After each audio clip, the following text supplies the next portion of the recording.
Hello everyone, আসসালামু আলাইকুম। কেমন আছেন সবাই? আশা করি অনেক ভালো আছেন। আল্লাহর রহমতে আমিও অনেক ভালো আছি। প্রতিদিনের মতো আজকে একটি ছোট্ট ব্লগ ভিডিও নিয়ে আসলাম।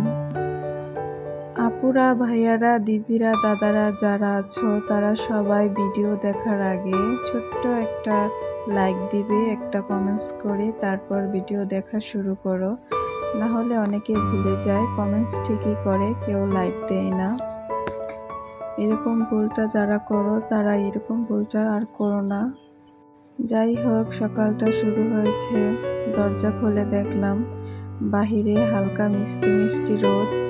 মনে হচ্ছে আজকে সেরকম কুয়াশা পড়বে না। রান্নাটা শুরু করে ফেললাম। প্রথমে বেগুন ভাজা করলাম, বেগুন ভাজার ভর্তা করব।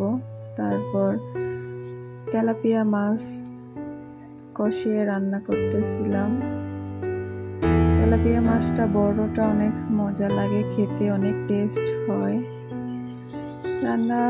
তেলাপিয়া মাছটাও রান্না শেষ, তো এখন ডাল রান্না চলছে। ইলেকট্রিক চুলায় একটা একটা করে রান্না করতে হয়, তাই রান্নাটা অনেক দেরি হয়ে যায়। তো ডালটা আমি বাগার দিয়ে দিলাম, পেঁয়াজের বাগার, রসুনের বাগার দিলে ভালো একটা স্মেল আসে। রান্না বান্না শেষ করে মেয়েকে খাইয়ে দাইয়ে রেডি করে দিলাম। আজকে আমার হাজব্যান্ড এত ভদ্র হয়েছে কিভাবে জানি না। তিনি আজ 8:30-40 ঘর থেকে বের হচ্ছে। এরকম হলেই ভালো হয়, কারণ প্রতিদিন তার মেয়েকে যাওয়ার সময় স্কুলে নামিয়ে দিতে পারে। তিনি সবসময় 10টা বাজলে দোকানে যায়, আর আমার মেয়ে কষ্ট করে যেতে হয়। নিজের গাড়ি আছে, সে কিন্তু পারে তার মেয়েকে প্রতিদিন স্কুলে নামিয়ে দিতে, কিন্তু সে এত আলসেমানি করে, পারে না। মেয়েকে স্কুলেও দিতে পারে না, নিজেও দোকানে আগে যেতে পারে না। আজকে আমার অনেক উপকার হয়েছে, আমার হাজব্যান্ড আমার মেয়েকে স্কুলে নিয়ে গেছে।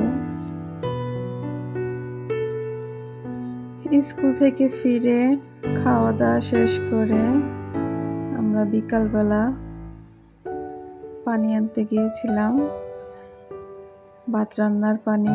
গিয়ে দেখলাম সব কিছু একদম শুকিয়ে গেছে, কোথাও একটু পানি নেই। যেই পানি ছিল পানিগুলো একদম ঘোলা ময়লা। এদিকে আমার মা আসছে আমার শ্বশুর বাড়িতে, তিনি ঘাগরা পাতা ছিঁড়তেছে। এই ঘাগরা নাকি শুটকি দিয়ে রান্না করবে, তার নাকি অনেক ভালো লাগে ঘাগরা খেতে। আপু, তোমরা এটাকে কি নামে চেনো কমেন্টসে জানাইও। এটাকে আমরা ঘাগরা বলি।